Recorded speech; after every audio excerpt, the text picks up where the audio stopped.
समस्त पत्रकार बंधु मानक मोर नमस्कार। आपण मैंने जानिथिबे वर्तमान हिलोई और एकडालर एमसीएल द्वारा अधिकृत जमी उपरे किछि बाहर लोक आसी 9(1) अधिग्रहण परे घर निर्माण करी पकईचंती।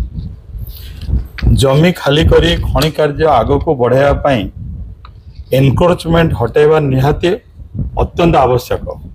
ए बाबद एमसीएल कर्तृपक्ष कलेक्टर महोदय सहायता लोड़ी थिले। एमसीएल पत्र आधार रे कलेक्टर महोदय नवेम्बर 2024 रे जांच करी कार्यानुष्ठान ग्रहण करने पाई सब कलेक्टर तालचेर को निर्देश देथिले। इतिमध्य से बाहर लोक माने कलेक्टर ए निर्देशनामा को नहीं ऑनरेबल हाईकोर्ट को द्वारस्थ होई एक अतिक्रमण काम बंद करने पिटिशन देले।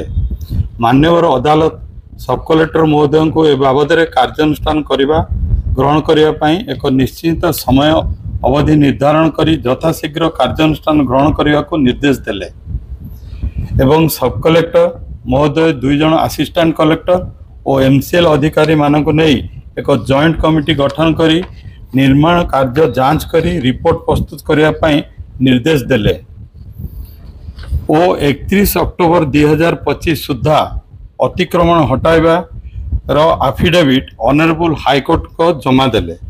इतिमध्य अगस्त 2025 रे ए निर्मित घर गुड़िक कमिटी द्वारा गोटी गोटी करी जांच करागला।